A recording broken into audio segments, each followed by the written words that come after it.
poco después. Bueno, buenas noches. Bienvenidas a este conversatorio estilo foro sobre la dramaturgia de Federico García Lorca.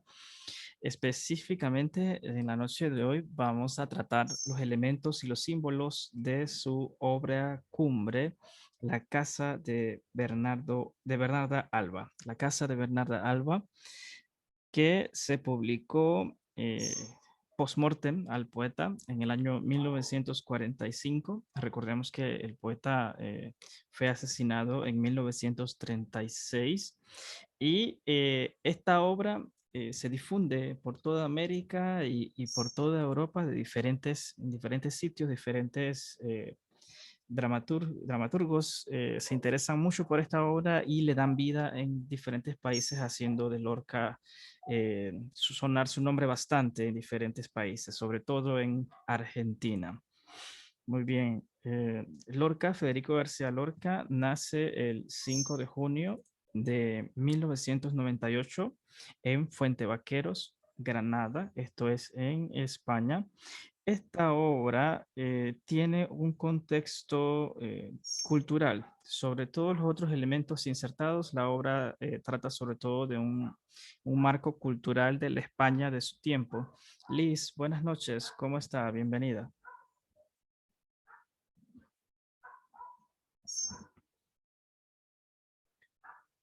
¿Nos logras escuchar bien, Liz? Ok, parece que Liz tiene problemas con el audio. Muy bien, podemos continuar. Entonces, les decía que esta obra tiene un contexto social, está enmarcada dentro de lo que se llama el culturismo, que es una obra que relata la cultura del país, de su momento y de su tiempo. Está ambientada en el siglo XX, a inicios del siglo XX. Prácticamente vamos a ya tener 100 años de donde se pensó y se originó esta obra. Em, Sabemos que Lorca tomó muchos elementos de su vida familiar, algunos problemas también de su entorno. La casa de Bernarda Alba era en realidad la casa de una de las vecinas de Lorca. Y aunque no todos los elementos ocurrían dentro de esa casa, él tomó algunos de ellos para darle vida en esta obra teatral. ¿Qué me llama la atención a mí de esta obra? Que usualmente los dramaturgos utilizan un lenguaje que es muy narrativo, pero Lorca toma elementos de la poesía y los inserta dentro de una obra teatral. Y esto hace llamar mucho la atención. Él ingresa los símbolos que utiliza en su poesía. Él utiliza también de la poesía la forma de saltar de un tiempo al otro. Utiliza de la poesía también las figuras literarias. Utiliza bastante comparaciones, bastantes metáforas. Y todo esto lo que hace es enriquecer mucho más el teatro, además de darle este trasfondo utilizando todos los elementos del entorno social de ese momento. José Luis, buenas noches, bienvenido a nuestro conversatorio sobre la casa de Bernarda Alba. Buenas noches. Buenas noches, bienvenido. Muy bien, entonces, esta obra se centra naturalmente en Bernarda. Encontramos, Bernarda tiene 60 años, se describe como una mujer fría, tirana, que no recibe lecciones de nadie, una mujer seca, una mujer grosera, una mujer muy estricta en muchos niveles y en muchas formas. La mamá de Bernarda también aparece en la obra, se llama María Josefa, tiene 80 años. Ella padece de una enfermedad mental. Bernarda tiene 5 hijas. La primera de ellas se llama Angustias, tiene 39 años. Esta es hija de su primer marido. Luego tiene a Magdalena, de 30 años, Amelia, de 27, Martirio, de 24, y Adela, de 20 años, que es la más joven. Estas últimas 4 hijas de Bernarda son parte de su actual matrimonio que acaba de terminar porque la obra inicia con la muerte de Antonio María Benavides, quien era el esposo de Bernarda y padre de estas últimas cuatro mujeres, Magdalena, Amelia, Martirio y Adela. En esta obra también interviene la Poncia, que es una mujer que es una especie de criada que ha estado con más de 30 años en la casa de Bernarda como la ama de llaves. Hay una criada también que tiene 50 años, no se nos dice su nombre, solamente se refieren a ella como la criada. Aparece Pepe el Romano, que tiene 25 años y que es el galán que hace despertar en todas estas mujeres, en las hijas de Bernarda, las diferencias por ganar su amor y por obtener casarse con él e irse de la casa de Bernarda. Ok. Lorca entonces hace un maravilloso juego de colores, juego de tiempo y también hace juegos de palabras en su obra. El primer entorno de la primera sesión, perdón, de la primera parte de la obra, dice habitación blanquísima del interior de la casa de Bernarda. La segunda parte dice lo mismo, habitación blanquísima. La segunda parte dice habitación blanca del interior de la casa de Bernarda. Fíjese la diferencia entre blanquísima y blanca. Entonces, cuando nos acercamos al acto tercero, dice cuatro paredes blancas ligeramente azuladas del patio interior de la casa de Bernarda. Hay una, hay una degradación en el color de la casa. Ustedes pueden pensar, pero ¿por qué Lorca inserta ese elemento? Bueno, este es un elemento simbólico. La casa empieza de un color blanquísimo en las paredes, luego blanco y por último ya era un blanco tirando a celeste. Esto es un símbolo de la pérdida de la pureza, la pérdida del blanco, que Lorca nos deja muy sutilmente como para llevarnos a través de la presentación de la obra en el primer acto, en el nudo, y por último el desenlace. Lorca lleva este mismo orden, al igual que los dramaturgos clásicos. Um, el tiempo, a pesar de que no se desarrolla en 24 horas, se desarrolla en una considerable tiempo, más o menos de 1 a 2 semanas. No se especifica cuánto tiempo, pero sí se sabe que se desarrolló dentro de un verano. El primer acto está enmarcado en la mañana, el segundo acto está enmarcado en elementos de la tarde y el tercer acto está enmarcado en elementos de la noche. Lleva una secuencia lógica de lo que es un día, pero no está desarrollado en solamente un día. Hay muchos más días en esta narrativa. Esto me hace pensar que Lorca se fijó en todos los aspectos a detalle.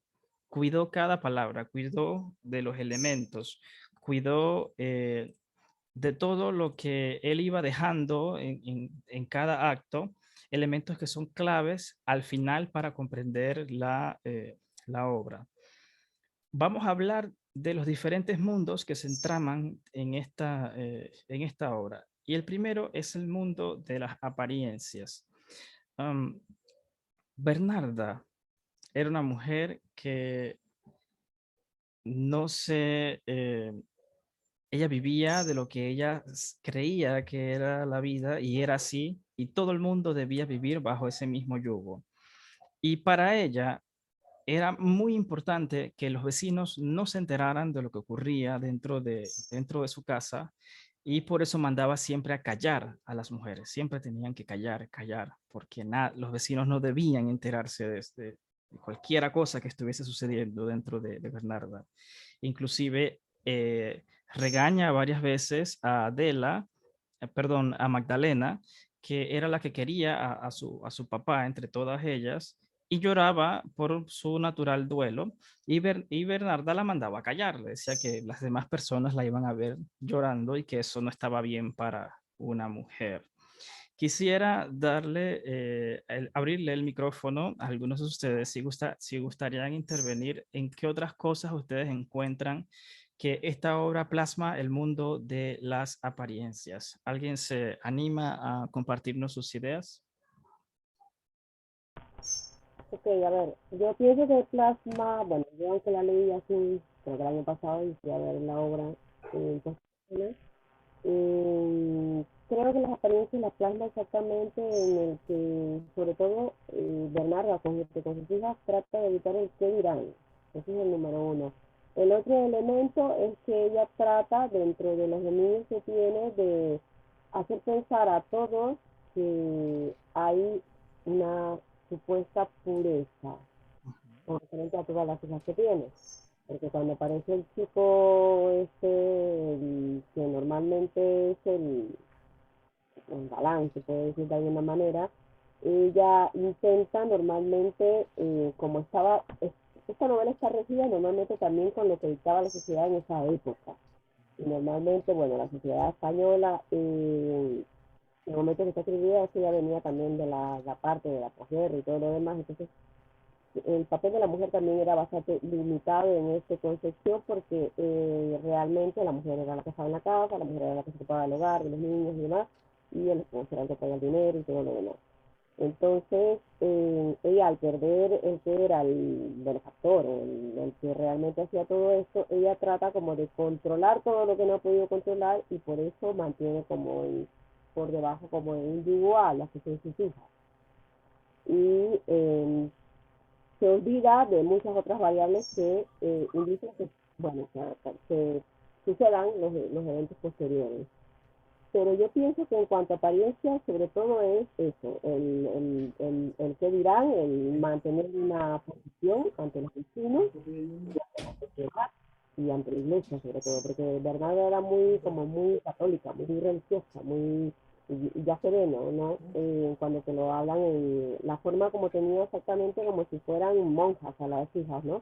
Tanto en vestidos como en ideas a desarrollar, o sea, ellas no tenían ninguna oportunidad de pensar más allá de lo que se suponía que debía ser en ese momento. Y pienso que Lorca lo que abarcó aquí exactamente era una crítica también exactamente a ese papel en el cual las mujeres estaban sometidas y entonces él hasta cierto punto, en mi parecer, eh, lo enaltece para que uno pueda percibir, o sea, desde la perspectiva real, es decir, ahora, a manera puntual, cómo las cosas han ido cambiando y se han desarrollando a partir del tiempo y el papel que la mujer al mismo tiempo ha tenido a partir del tiempo y cómo estas cosas, no podemos decir que no se ocurran porque seguro en algún pueblo alejado de allá de la mano de Dios ocurre aún, tal vez no de la misma manera, pero sí con estos preceptos y estos dogmas establecidos que normalmente hasta cierto punto someten a una sociedad a seguir unas directrices o a seguir otras. Muy completa su intervención, Elizabeth. Muchas gracias por eso. La verdad es que sí, el qué dirán importaba mucho, dice Lorca en España de su tiempo, y lo insertó muy precisamente en este personaje de Bernarda.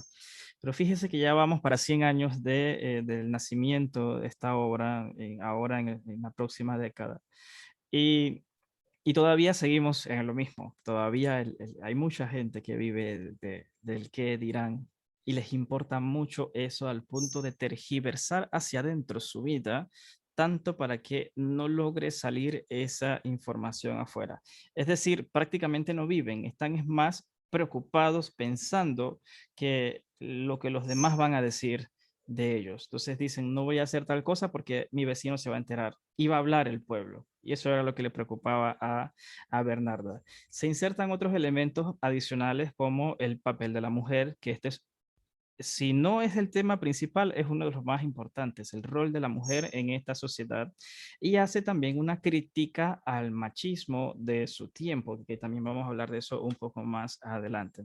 ¿Alguien más le gustaría decir por qué esta obra Lorca enmarca o con qué elementos Lorca enmarca que esta obra tiene mucho que ver con las relaciones sociales de las personas y la importancia del qué dirán?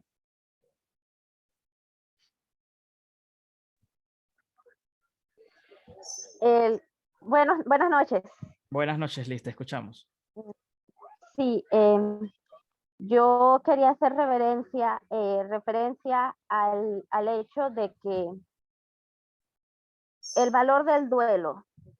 Realmente a ella no le duele la muerte del marido, sin embargo, hay que cumplir el duelo, eso es obligatorio, porque ¿qué van a decir los vecinos si ese duelo no se cumple estrictamente? Luego, no sé si estoy dando un spoiler, pero cuando muere la muchacha, a ella le da lo mismo. Lo importante es que se crea que ella muere virgen. Cuando yo leí la obra, esa parte a mí me recordó, si me equivoco me corrigen, pero a un papa, si no me equivoco, de los Borgias, que después que embarazó a la hija, que la hizo parir, la hizo entrar al pueblo y escribió en varias partes y con flores virgos intactos, porque daba lo mismo que se supiera, lo importante era como predicar lo correcto, aunque no se hiciera. Y eso básicamente fue lo que pasó con la muerte de esta niña de Bernarda, porque sabemos por qué se mató. Y es curioso porque Lorca no nos los dice, no nos los dice exactamente, pero sí nos los da a entrever con la mujer que muere en la calle, que como que una turba la asesina y cómo esta tiembla y su desenlace. Entonces, quería destacar eso, cómo los duelos no son más que una simple apariencia.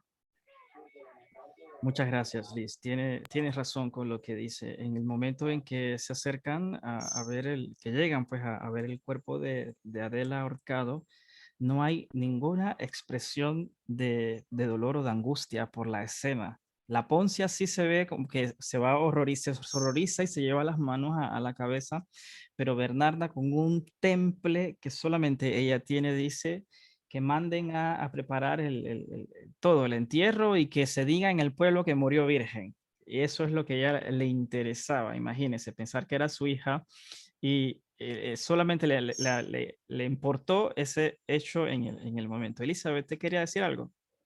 Sí, puedes abrir el micrófono. Yo estaba esperando que terminaras de hablar. Adelante. Bueno, lo que pasa es que en la misma época también se marca Bernarda, en la posición que tiene, que ya se nota, ¿no? Y para tener una familia tan numerosa en la España de esa época, también se marca que normalmente siempre tenían lo que era como una especie de lo que nosotros llamamos nana, y que realmente la Poncia en sí hace el papel como si fuera realmente de la madre de la, creo que es la pequeña, la que muere. Porque Bernarda, o sea, esas eran las grandes señoras del siglo XX en su posición y todo, o sea, tenían suficiente para todo, la que cocina, la que da la bandera, la no sé qué, o sea, que realmente su vínculo y su estrechez con su hija no iba a ser la igual que la de la criada o la nana que había estado con ella en todo momento y que cuando ella todavía tiene, cuando descubre que realmente ambas hermanas están enamoradas de la misma persona, trata de interceder, pero bueno, tardíamente, igual llegamos a lo mismo, tipo shakespeariano, todo esto, pero Lorca lo abarca bastante bien, pero es un elemento que él realmente está retratando una época y que realmente era así mismo como lo describen, y no solo en esta obra, lo podemos ver en cualquier otra que se marque exactamente en la misma época. Gracias, Elizabeth. Su intervención me lleva a algo más, a las diferencias sociales. En el primer acto, Bernarda dice, los pobres son como los animales, parece como si estuvieran hechos de otras sustancias. Y más adelante, cuando conversa con la Poncia, como ya he dicho, entregó 30 años de su vida al servicio de la casa de Bernarda, y Bernarda la trata de una forma tan distante y diferente y le dice muy claramente, tú estás aquí, este es un trabajo, pero eso no significa que seamos amigas. La pone muy por debajo digamos, de su estatus. Entonces vemos otros elementos sociales que vienen a intervenir en la obra que Lorca denuncia, es en esa diferencia entre los ricos y los pobres. Y 100 años después todavía esto no ha cambiado para nada. Continuamos con esas mismas diferencias sociales y los dramas nos quedan para recordar que tenemos un trabajo que hacer como sociedad, como humanidad. Pues tenemos algunas cosas que mejorar y que cambiara. La otra gran denuncia social que hace Lorca es al machismo de su época y muy también el machismo de la nuestra. Yo me tomé la tarea de sacar algunas referencias a esta denuncia del machismo y anoté 6 que se las voy a leer para darles entonces paso a ustedes si tienen alguna intervención sobre esto que voy a decir. La crítica a la masculinidad que yo encontré de Lorca en España de estos años, de los años 20 y los años 30, es la siguiente. El primero, recordemos que se estaba dando, había llegado como una prostituta al pueblo y habían como 15 hombres, dice la narración, de los que trabajan en el campo, que contrataron su servicio y se la llevaron hacia el olivar y bueno, pasó lo que pasó, así como dice Lorca, pasó lo que pasó en la narrativa.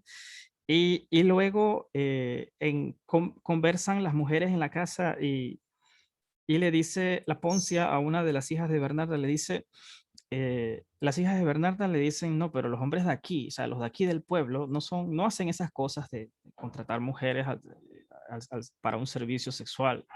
Pero la Poncia le dice, aunque no lo hagan, les gusta verlo, comentarlo y se chupan los dedos de que ocurra.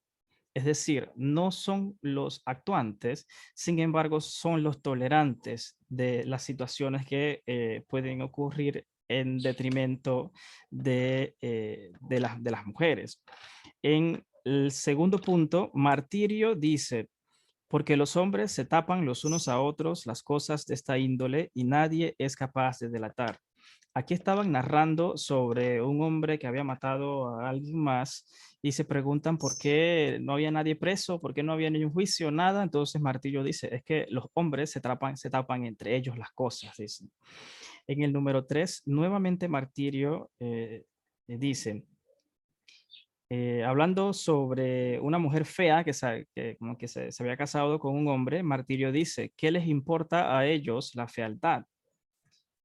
Si a ellos lo que les importa es la tierra, las yuntas y una perra que les dé de comer. En ese tono habló Martirio para referirse a los hombres que se acercaban a las mujeres pudientes o con dinero solamente por sus posesiones. Sabemos que en esta obra, Angustias, no, perdón, sí, Angustias, que era la primera hija de Bernarda, ella había heredado de su padre mucho dinero, es decir, tenía recursos, era la más rica de sus 5 hermanas, pero tenía 39 años, estaba sola, nunca había tenido un novio, ni un hombre, ni nadie cerca. Y este muchacho de 25 años, Pepe el Romano, la está cortejando durante las noches en el balcón de su ventana, pero fíjese la diferencia de edad, de 39 años a 25. Entonces, muy claramente, Pepe estaba cerca de Angustias por su dinero y la vida cómoda que le podía dar. Por eso es la denuncia de Martirio sobre las relaciones de conveniencia. Como número 4, Poncia dice, el hombre a los 15 días de la boda deja la cama por la mesa y luego deja la mesa por la taberna. Y la que no se conforma con eso se puede ir llorando a un rincón. Es decir, el hombre de su sociedad, 15 días le dura eso que mamá llama culeco, que está culeco, dice mi mamá, o que está contento con su boda. Pero ya después pierde el gusto, se va a la mesa y después a la taberna a beber y dice la Poncia que la mujer que no se conforma con esa forma de ser del hombre se puede ir llorando a un rincón porque los hombres no van a cambiar. Como número 5, Adela denuncia que a los hombres se les perdona todo y dice así, Amelia le responde que nacer mujer es el mayor castigo.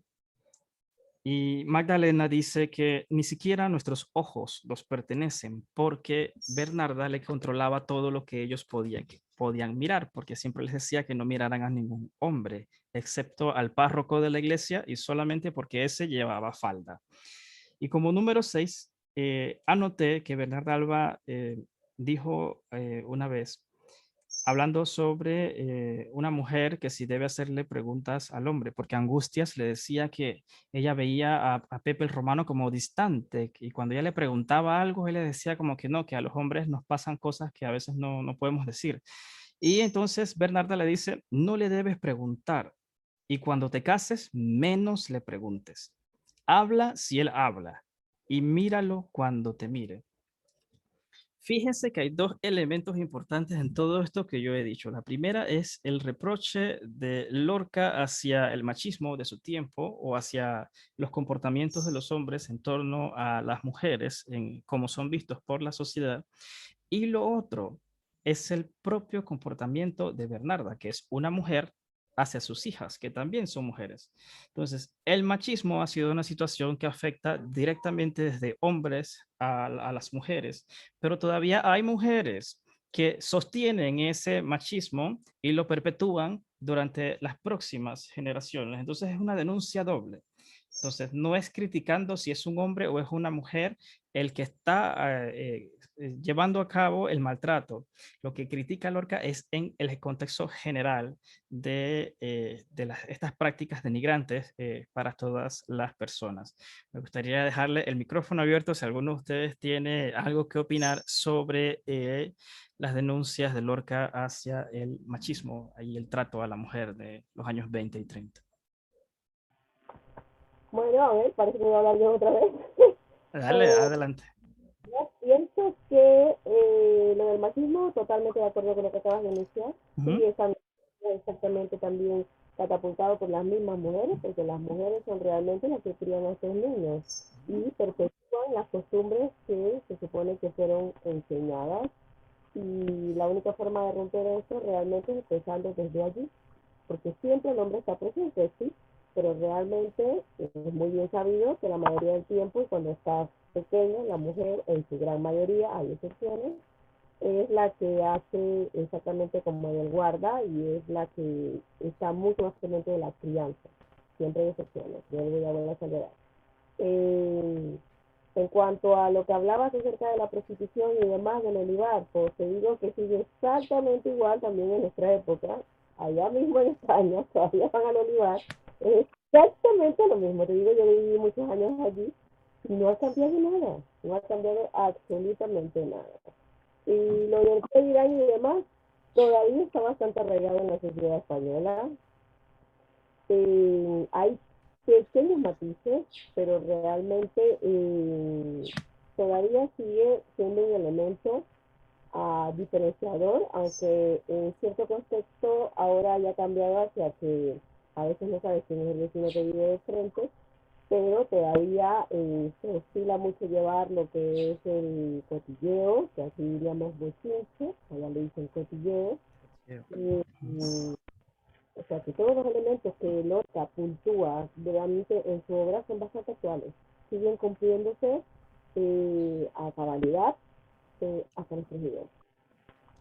Excelente, así es, Elizabeth. ¿Alguien más le gustaría opinar? El micrófono es abierto si desean, si no, con mucho gusto tenemos otros temas también que podamos abordar y suscitar opiniones. Tal como dice Elizabeth, aparentemente son cuestiones muy arraigadas en la sociedad que no han cambiado, que se mantienen así. Pero estas obras lo que nos hacen es replantearnos esas ideas y que nos demos cuenta de algo más y que Lorca nos intenta decir a lo largo de la obra es que las tradiciones de nuestros padres no siempre son tradiciones correctas, no siempre tenemos que perpetuarlas porque Lorca nos invita a mirar estas costumbres con un ojo crítico, nos invita a que pensemos por nosotros mismos si son ciertas o si tienen una validez actual, porque Bernarda siempre justificaba lo que hacía diciendo, porque a mi papá le ocurrió así o porque mi abuelo lo hizo así. Entonces ella declara el luto de 8 años a partir de la muerte de su esposo, donde nadie entra ni sale de su casa. Todas tenían que quedarse encerradas. Y ella decía, porque mi papá y mi abuelo lo hicieron así. Imagínense qué tradiciones tenemos nosotros hoy que seguimos haciendo porque nos enseñaron a hacerlas así o porque vienen desde hace mucho tiempo a hacerlas y nadie se ha puesto a pensar, oye, pero ¿por qué lo hacemos así? De repente podemos hacerlo mejor. Liz, le invito al micrófono. Adelante. Ok, sobre esas tradiciones, eh, creo que va más allá de que si lo transmite el hombre o la mujer, por lo menos en Lorca. Yo recuerdo, por lo menos, yo me crié en el campo, Ujú. en un campo bastante lejano, y a nosotras como niñas se nos educaba, perdón por la grosería, pero a todas se nos decía esta frase: el hombre, cuídese de fulanito de tal, porque el hombre entre más mujeres, más hombre, y la mujer después del segundo hombre ya es puta. Y siempre, En el y interior se eso, dice eso, sí. Se dice eso, y, sí. y entonces otra cosa que se acostumbra por lo menos a decir es que el hombre, Dios es cabeza del hombre y el hombre es cabeza de la mujer. Ujú. Entonces no existe forma en que la mujer, menos una esposa, pueda cuestionar al marido, porque Ujú. básicamente desobedecer al marido es desobedecer la orden de Dios. Ajá. Entonces, en una sociedad donde todavía el divorcio eh, no estaba del todo permitido y además era un tabú, el hecho de que una mujer se atreviera a confrontar al marido, ¿para qué? Si igual iba a tener que seguir allí. Entonces, creo que ese tipo de cosas era lo que se cuestionaba en cuanto a ese machismo. O sea, ¿para qué te quejas? Lo estás viendo mal. Y yo no creo ni siquiera que Bernarda considerara de verdad que había que quedarse callada, porque ni siquiera ella era una mujer sumisa. Ella de sumisa no tenía nada. Pero ¿para qué te quejas? Correcto. Así mismo es. ¿Para qué te quejas? Y le dice en la obra, la Ponce algunas veces le dice esto a las hijas de Bernarda, o sea, como que ya no puedes hacer nada por eso, o sea, las cosas son así y no van a cambiar. Muy bien, gracias por su intervención, Liz. Hay un elemento más que me gustaría conversar, es sobre el autoritarismo o este control que tiene Bernarda sobre su casa. Yo hice, bueno, entre los apuntes que hice, yo anoté que en una frase que dijo Bernarda a la Poncia es: mi vigilancia lo puede todo, dice Bernarda a la Poncia. Y no podía creer que en su casa estaba ocurriendo una situación tan grande como esta, de que sus hijas estaban enamorando de Pepe el Romano, el cual estaba a punto de casarse con Angustias, ¿no? Que era como la estaba cortejando. Y este autoritarismo de Bernarda está representado por su bastón. No sé si recuerdan, cada vez que Lorca quería acentuar la obra, él hacía relucir ese bastón de Bernarda.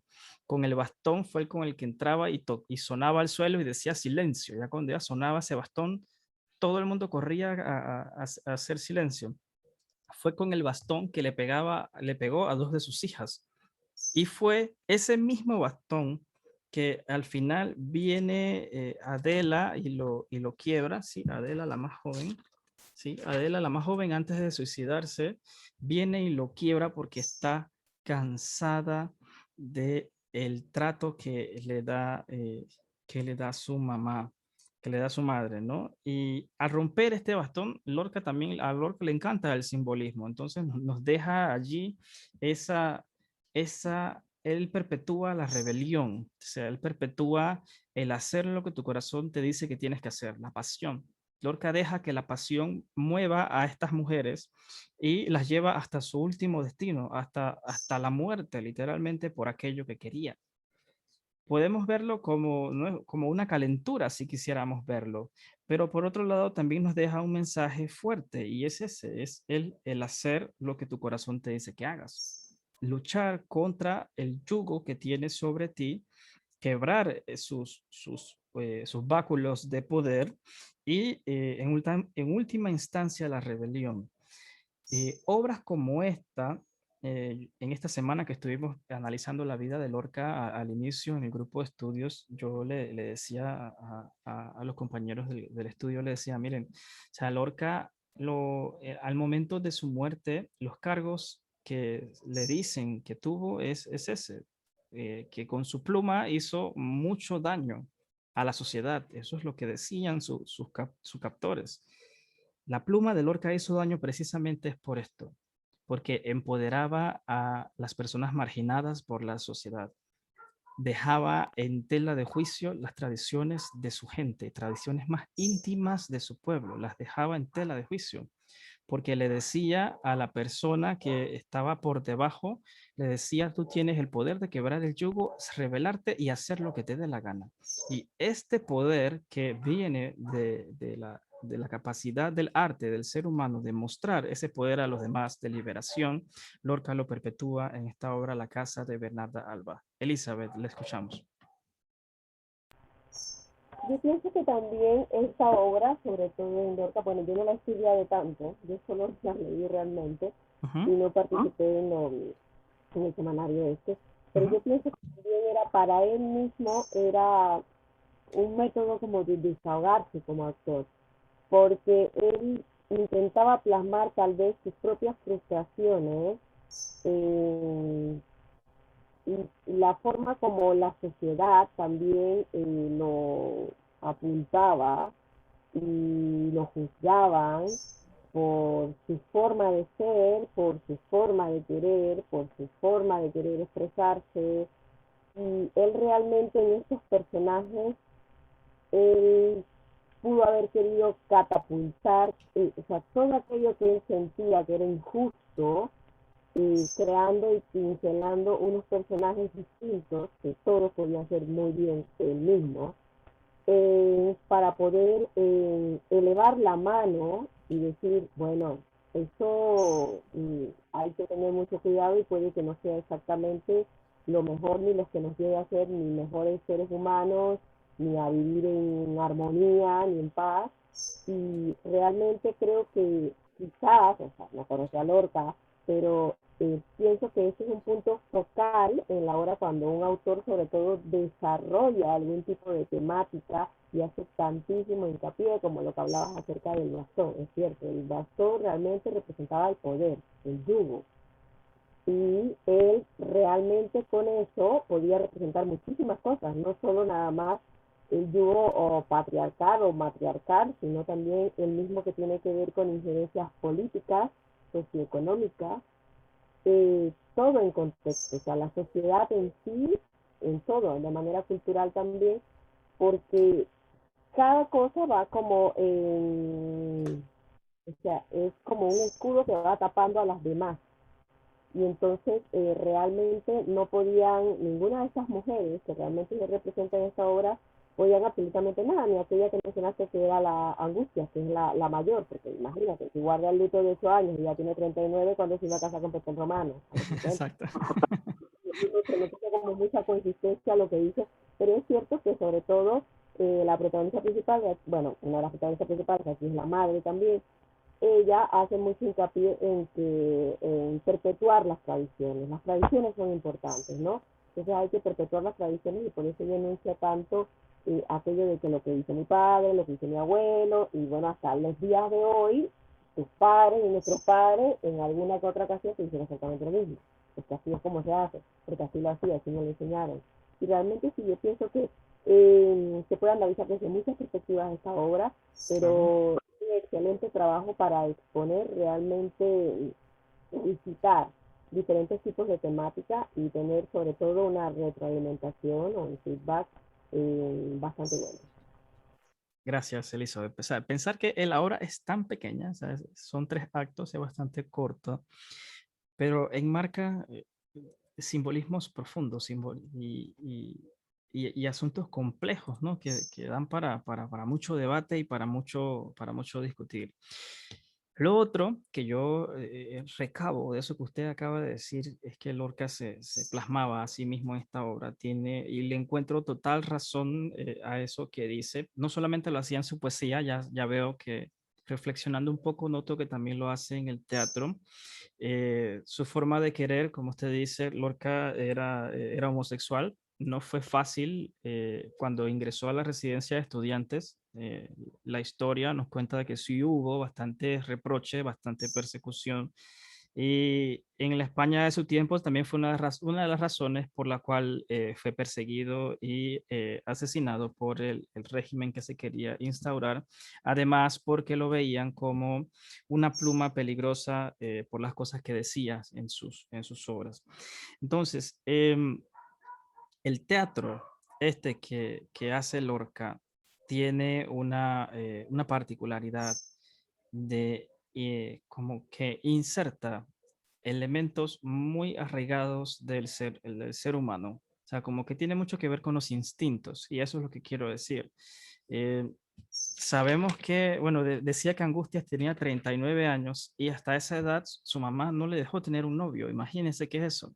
Ella dice que nunca estuvo cerca de un hombre hasta esa noche que estaba con Pepe el Romano y se sentía extraña, se sentía fría, porque eso es algo de lo más natural, como una madre le privó por tantos años de su juventud reproductiva, le privó esto que es algo muy natural del periodo de la adultez, y así lo hacía con todas sus hijas. O sea, la contenía enmarcada en ese aparentar, en ese que dirán, en ese no te puedes acostar con un hombre porque la sociedad dice que tienes que estar casada, porque si no te reprochan, te tratan como cualquier cosa, te tratan como menos, y, y nos pone en tela de juicio. Yo creo que para mí es una gran enseñanza de lo que podemos hacer nosotros con el teatro hoy. El teatro tiene esa particularidad de personificar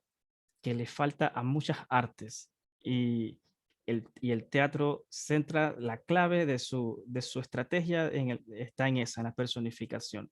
Y cuando tú estás frente a una personificación que se hace con duende, como dice en España, que se hace con tal perfección, la persona logra reflejarse en el teatro, que es la misma experiencia que se tiene en la poesía. Es un reflejo de uno mismo, y uno se lleva aquello que logra ver y sentir durante la demostración del arte. Para mí, la casa de Bernarda Alba es una experiencia, definitivamente. Es un asunto que es una obra que requiere bastante lectura, inclusive hasta meditación, porque hay elementos que se recogen, hay como refranes que recogen y que se dan a lo largo de la obra, y que hay mucho que podemos extraer de ellos. Por ejemplo, Adela dice una vez, la mala lengua no tiene fin para inventar. Fíjese eso, la mala lengua no tiene fin para inventar. Bernarda, con todo su ardor, una vez dijo, yo no pienso, hay cosas que no se pueden ni se deben pensar, yo ordeno. Y esto es interesante porque estamos acostumbrados a que todas las cosas tienen que pasar por el proceso del pensar, del pensamiento. Y esto se destruye con las dos apariciones que hace la mamá de Bernarda, que como dije antes, tiene una enfermedad mental, y la mantenían siempre encerrada para que los vecinos precisamente no se dieran cuenta o no la vieran en estos estados en estos estados expresivos propios de su salud mental.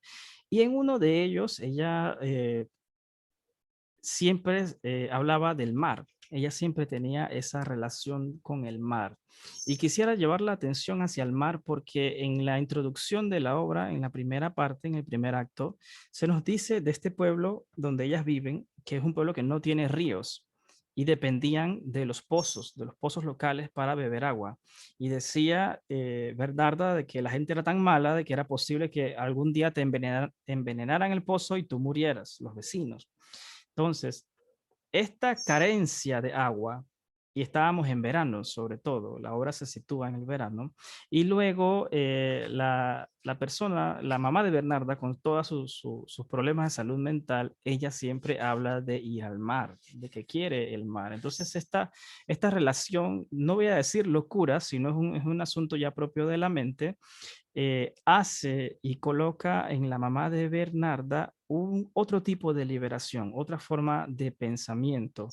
También en una de esas escenas, ella aparece con una oveja en los brazos, lleva una oveja y le dice, creo que es a Adela, que es la que aparece en la escena, le dice que ese es un niño, que es un bebé. Y, y Adela le dice como que, cómo va a ser? Perdón, es con martirio. Aquí lo deja anotado. María, María Josefa, la mamá de Bernarda le dice a Martirio, tú eres Martirio, ya te veo. Martirio, cara de Martirio. ¿Y cuándo vas a tener un niño? Yo he tenido este, y señala a la oveja. Martirio le dice, ¿dónde cogió esa oveja? Y María Josefa le contesta, ya sé que es una oveja. Pero ¿por qué una oveja no va a ser un niño? Mejor es tener una oveja que no tener nada. Bernarda cara de leoparda, Magdalena cara de hiena. Esta pregunta que hace María Josefa, obviamente la deja Lorca allí, la pone en la voz de una persona que sufre de la salud mental, le dice, yo sé que es una oveja, pero ¿por qué una oveja no va a ser un niño? Y tiene mucho que ver con la forma de que García Lorca imaginaba las cosas. Lorca era así. Él decía, esto es un árbol, pero ¿por qué no puede ser otra cosa? Y esto era algo de su vida personal. Y este espíritu creativo e imaginativo es el que lo dominó por completo y le llevó a crear todas estas obras poéticas y literarias de gran calibre que nos ha legado hasta hoy. Lorca me parece, es un trabajo muy meticuloso, que esto es otra cosa que yo me llevo tanto para mi poesía como para el futuro cuando decida escribir teatro, que todavía no he empezado, es ser meticuloso con las cosas que hacemos, o sea, pensar cada palabra, introducirle símbolos y elementos donde las personas se sientan que son parte de ellos. Entonces, podemos encontrar mucho para renovarnos en esta obra de la Casa de Bernarda. Podemos extraer elementos para la poesía y para el teatro de hoy que nos pueden servir de mucho valor. Con estas palabras, yo termino mi intervención de esta noche. Le quería dar, si alguien más tiene alguna opinión que decir sobre este tema de la imaginación y cómo Lorca la deja plasmada mediante una pregunta retórica en una persona que tiene problemas de salud mental, con mucho gusto puede hacerlo.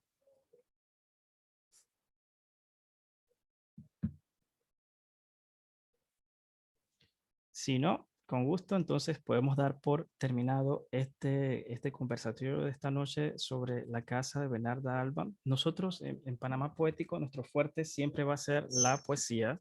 Sin embargo, creemos que este tipo de cambios que requiere la sociedad no se van a lograr solamente con un arte en específico. Es decir, la poesía no va a hacer el rescate de la humanidad solita. La poesía necesita apoyarse de las otras artes. Necesitamos desarrollar nuestra cultura. Liz, ¿quería anotar algo?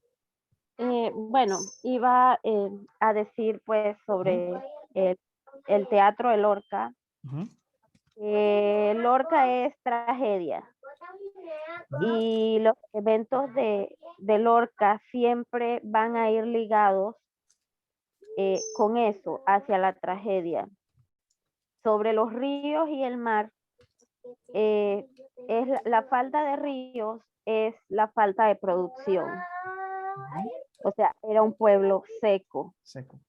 Las hijas de Bernarda estaban destinadas a morir secas, Ujú. a tener una vida